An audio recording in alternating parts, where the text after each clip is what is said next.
Hello everyone, आइए बेटा देखते हैं विद्युत द्विध्रुव के कारण विद्युत क्षेत्र की तीव्रता निरक्षीय स्थिति में।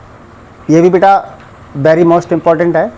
तो देखते हैं इसमें क्या है कि इसमें क्या होता है बेटा, एक द्विध्रुव होता है, यानी कि इस तरीके से ये दे रखा है।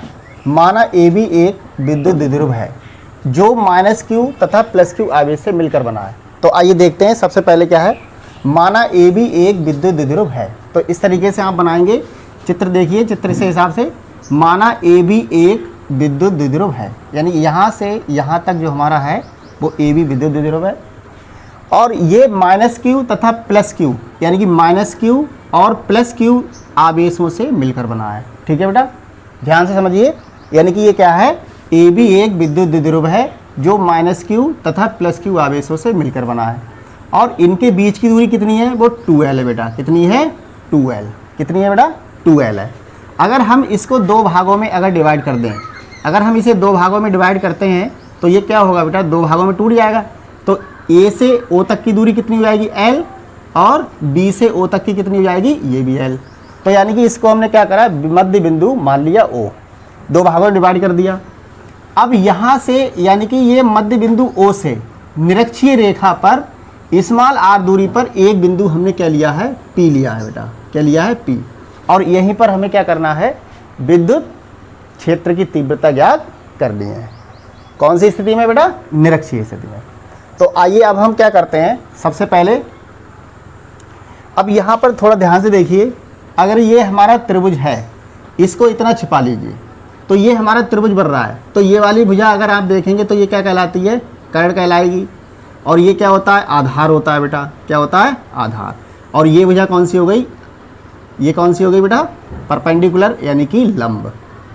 ठीक है बेटा, आपने ये पाइथागोरस प्रमेय पढ़ी होगी। पाइथागोरस प्रमेय क्या कहती है, कर्ण का स्क्वायर होता है, कर्ण का स्क्वायर बराबर कितना होता है बेटा, लंब का स्क्वायर प्लस आधार का स्क्वायर। ठीक है बेटे, अगर हमें त्रिभुज की दो भुजाएं पता है तो हम तीसरी भुजा ज्ञात कर सकते हैं। ये पाइथागोरस प्रमेय कहलाती है। तो कर्ण यहाँ पे देख लीजिए कितना है, नहीं पता है। ठीक है बेटा, अभी मैं क्या कर रहा हूँ, इतना देख रहा हूँ, इतने में। ठीक है, ये वाला पोर्शन। तो यहाँ से लंब कितना है आप देख लीजिए, r है, तो r का स्क्वायर हो गया। ठीक है, प्लस ये कितना है बेटा, आधार कितना है, l, यानी कि इतना है l, तो ये l का स्क्वायर हो गया। तो टोटल हमारा कितना आ गया, कर्ण का स्क्वायर कितना आ जाएगा, r square plus l square. जब ये स्क्वायर हटा देंगे तो इस पर ये अंडर रूट लग जाएगा बेटा। ठीक है, तो हम कह सकते हैं कि ये वाली भुजा हमारी कितनी आ गई, r square plus l square और इस पर अंडर रूट। ठीक है बेटा, यानी इस त्रिभुज के लिए देख लीजिए ये वाली भुजा और ये भुजा तीनों पता हो गई। इसी तरीके से अब इसको आप छुपा लीजिए। जब इसको छुपा लेंगे तो सेम यही कंडीशन है, ये लंब हो जाएगा, ये आधार हो जाएगा और ये कर्ण हो जाएगा। तो ये भी बेटा इसी फार्मूले की मदद से, पाइथागोरस प्रमेय की सहायता से हम तीसरी भुजा ज्ञात करेंगे। तो ये भी कितना आ जाएगा, इतना ही आ जाएगा, r square plus l square और अंडर रूट लगा दीजिए। ठीक है बेटा, यानी कि दोनों ही भुजाएं क्या हो गई, बराबर हैं। ठीक है, यानी कि AP और BP दोनों भुजाएं क्या हो गई बेटा, बराबर हो गई। ठीक है बेटा, यहाँ समझ में आया होगा। अब देखते हैं -q आवेश के कारण। अब हम निकालते हैं -q आवेश के कारण बिंदु P पर विद्युत क्षेत्र की तीव्रता, विद्युत क्षेत्र की तीव्रता। ठीक है बेटा, तो कितना मिलेगा, इसको आप E1 कह दीजिए। कितना कह दें, E1 इजिकल टू कितना होगा, 1/4πε0। K यहाँ पे लगाएंगे तो K का मान हमेशा 1 होता है बेटा, उसको आप छोड़ सकते हैं। ठीक है, तो ये कितना मिलेगा, Q बटे, यानी कि E1 इजिकल टू हो जाएगा 1/4πε0 Q बटे r स्क्वायर। अब r स्क्वायर यहाँ पे कितना है, ये वाली भुजा दे रखी है। ठीक है बेटा, तो ये आप लगा दीजिए। कितना लगाएंगे, under root r square plus l square. अब बेटा यहाँ पे हम क्या करते थे, स्क्वायर लगाते थे। ठीक है, जब ये स्क्वायर यहाँ से लगाएंगे तो ये अंडर रूट है, तो इसको जब इसे खोलेंगे तो अंडर रूट कितना हो जाएगा, 1 होता है। अंडर रूट का मतलब होता है आधा। तो ये आधा यानी कि आधा मिलकर एक घात बन जाएगी, है ना। तो अंडर रूट से ये स्क्वायर होगा, ये कैंसिल हो जाएंगे, तो कितना मिल जाएगा E1 is equal to 1/4πε0 q बटे r square plus l square. ठीक है बेटा, इस तरीके से ये मान हमें मिलेगा। इसे आप कह दीजिए समीकरण नंबर 1 कह दीजिए। ठीक है बेटा, ये समझ में आया होगा। यानी कि हमने क्या करा है, माइनस क्यू आवेश के कारण यहाँ से यहाँ तक ये हमने निकाला। इसी तरीके से अब हम लिखेंगे प्लस क्यू आवेश के कारण इस त्रिभुज में। ठीक है, निकाल लीजिए। प्लस क्यू आवेश के कारण, प्लस क्यू आवेश के, ध्यान से देखिए बेटा, आवेश के कारण बिंदु P पर, क्योंकि हमें बिंदु P पर ही निकालना है, विद्युत क्षेत्र की तीव्रता, विद्युत क्षेत्र की तीव्रता। ठीक है बेटा, इतना मान मिल जाएगा। तो अब हम क्या लिखेंगे, इसको आप E2 कह दीजिए। सेम बिल्कुल यही है, 1/4πε0 क्यू बटे, अब आप बिल्कुल सेम यही है, देख लीजिए, ये बिल्कुल सेम यही लिखेंगे इसे, अंडर रूट में r square plus l square. तो यानी कि ये वाली भुजा भी क्या हो जाएगी, तो सेम यही निकल के आएगा बेटा। कितना हो जाएगा, यही सेम आएगा। तो मैं डायरेक्ट लिख दे रहा हूँ इसको, r square plus l square. ठीक है बेटा, समीकरण नंबर 2 कह लीजिए। ठीक है बेटे, आइए अब देखते हैं। अतः बिंदु P पर, अब टोटल आप निकाल लीजिए। अब हमें क्या करना है, टोटल निकालना है। यहाँ पर हमें क्या करना है, टोटल विद्युत क्षेत्र की तीव्रता निकालनी है निरक्षीय स्थिति में। तो बेटा क्या होगा, यहाँ पर ये दो घटकों में टूट जाएगा, E1 cos थीटा में और E2 cos थीटा में। तो इसका जो परिणामी आएगा हमारा, वो कितना मिलेगा, अतः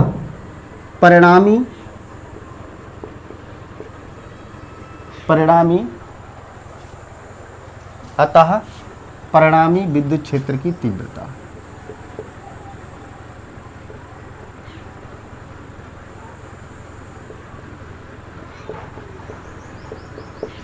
क्षेत्र की तीव्रता। ठीक है बेटा, कितना मिलेगा, E बराबर E1 cos theta plus E2 cos theta. ठीक है बेटे, अब हम क्या करेंगे, E1 का मान समीकरण 1 से लगा दीजिए और E2 का मान समीकरण 2 से लगा दीजिए। इतना हम यहाँ पे मान लगा सकते हैं। ठीक है, जब आप इसमें लगाएंगे तो आप यहाँ से कर लीजिए इस तरीके से। ये तो बेटा आप समझ ही गए होंगे, इसका काम कुछ नहीं है अब। ठीक है बेटे, इसको हटा दीजिए। आइए बेटा, समीकरण 1/2 से, समीकरण 1/2 से मान रखने पर। ठीक है बेटा, समीकरण 1/2 से जब आप मान लगाएंगे तो कितना मिलेगा, E बराबर, E1 का मान देख लीजिए यहाँ कितना है, समीकरण 1 से यही तो है।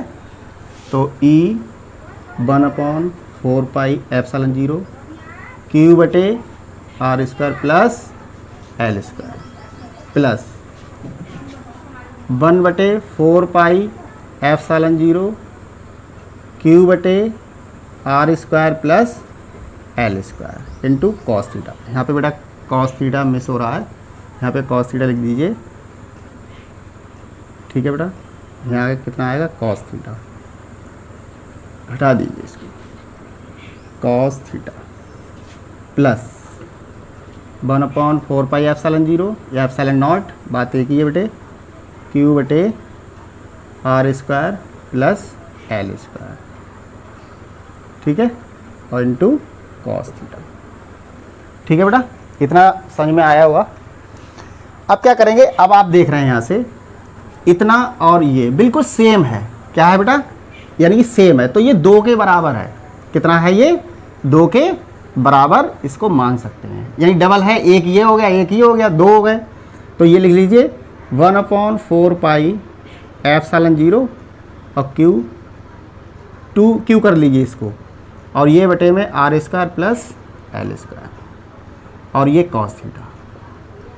यहाँ पर भी आप लगा सकते हैं 2 कॉस थीटा, चाहे यहाँ पर कहीं पे भी लगा दीजिए, चाहे पहले आप लगा दीजिए, जैसा आप चाहें वैसा आप कर सकते हैं, क्योंकि ये 2 के बराबर हमें मिल गया है। ठीक है। अब हम क्या करेंगे, कॉस थीटा का मान लगा दीजिए। कॉस थीटा का मान आप त्रिभुज में देख लीजिए, चाहे आप ओ पी बी ले लीजिए या ओ पी ए ले लीजिए। तो इसमें हम क्या करेंगे, एक त्रिभुज अब लगाएंगे। कॉस थीटा बराबर आपने पढ़ा होगा, एक फार्मूला होता है कॉस थीटा बराबर क्या होता है बेटा, आधार बटे कर्ण। क्या होता है, आधार बटे कर्ण। कितना होता है, आधार बटे कर्ण। तो आधार यहाँ पे कितना है बेटा, देख लीजिए। ये अगर इस त्रिभुज की बात करेंगे तो L हो जाएगा आधार, ठीक है। और कर्ण कितना हो जाएगा, ये हो जाएगा, ठीक है। तो अंडर रूट में कितना, आर स्क्वायर और प्लस एल स्क्वायर। तो यानी कि जो हमारी वैल्यू कॉस थीटा की मिलेगी वो कितनी मिलेगी, 1/4 पाई एप्सिलॉन 0 2q, और ये बेटा किसके बटे में है, आर स्क्वायर एल स्क्वायर। और ये कितना मिला, एल। कॉस थीटा की वैल्यू आप देख लीजिए, ये दे रखी है कितना, एल बटे अंडर रूट में r square plus l square, ठीक है प्यारे बच्चों। इतना हमें मिल गया, ठीक है। आपने एक फार्मूला पढ़ा है ये 2ql, आपने एक फार्मूला पढ़ा है P बराबर 2ql, वैद्य द्विध्रुव का। तो ये किसके बराबर है, ये बेटा किसके बराबर हो जाएगा, P बराबर 2ql के बराबर, ठीक है। तो हमें कितना मान मिल गया, 1/4 पाई एप्सिलॉन नॉट या 0, ये हो गया P। कितना मिला बेटा, P के बराबर। अब यहाँ पे थोड़ा ध्यान से दीजिए।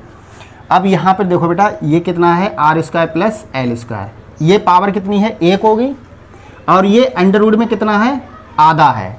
तो आधा और 1 मिलकर कितना हो गया बेटा, आधा और 1 कितना हो गया, 1.5 हो गया।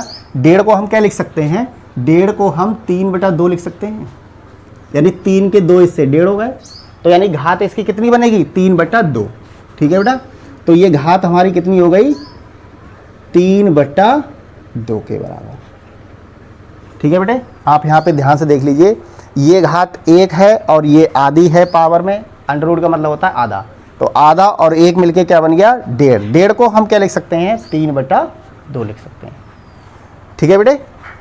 अब यहाँ पर आप देखिए, यहाँ पे बड़ा कौन है, यहाँ से अगर आप देखेंगे तो R बड़ा है और L छोटा है, ठीक है बेटा।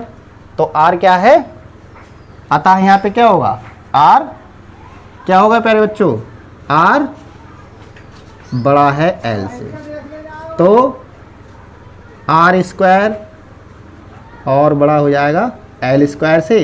तो हम क्या करेंगे, नेगलेक्ट कर देंगे, किसको, किसे करेंगे बेटा नेगलेक्ट, बताओ बेटा कि किसे करेंगे, L स्क्वायर को हम छोड़ देंगे, ठीक है।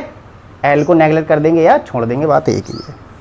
तो कितना मिल जाएगा बेटा, वो देख लीजिए, ठीक है बेटा। यहाँ पे अगर कोई क्यूरी है तो आप पूछ सकते हैं, ठीक है बेटे। थोड़ा सा और है, ज़्यादा नहीं, मैं समझता हूँ कि यहाँ से लिख देता हूँ इसे, ठीक है। ये थोड़ा सा इसे हटा दीजिए, ठीक है प्यारे बच्चों। तो ये कितना मिल जाएगा, E बराबर, इसको लिख लीजिए, E बराबर कितना आ जाएगा, 1/4 पाई एप्सिलॉन 0 और P, ये कितना मिल गया, जब इसको हटा देंगे तो R स्क्वायर और ये पावर में 3/2, ठीक है बेटे। कितना आ गया, R स्क्वायर 3/2। अब हम क्या करेंगे, इस स्क्वायर से ये क्या होगा बेटा, ये कैंसिल हो जाएगा। तो हमारा जो मेन जो फार्मूला निकल के आता है, E बराबर 1/4 पाई एप्सिलॉन 0 P बटे, ये घात कितनी हो गई, 3 के बराबर हो गई बेटा। ये हमारी फाइनल वैल्यू निकल के आती है। निरक्षीय स्थिति में विद्युत द्विध्रुव के कारण, विद्युत द्विध्रुव के कारण विद्युत क्षेत्र की तीव्रता, ठीक है बेटे। अगर हम इसका फार्मूला अगर निकालना चाहें तो इसका फार्मूला होता है न्यूटन प्रति कूलम, ठीक है बेटा। क्या होता है, न्यूटन प्रति कूलम।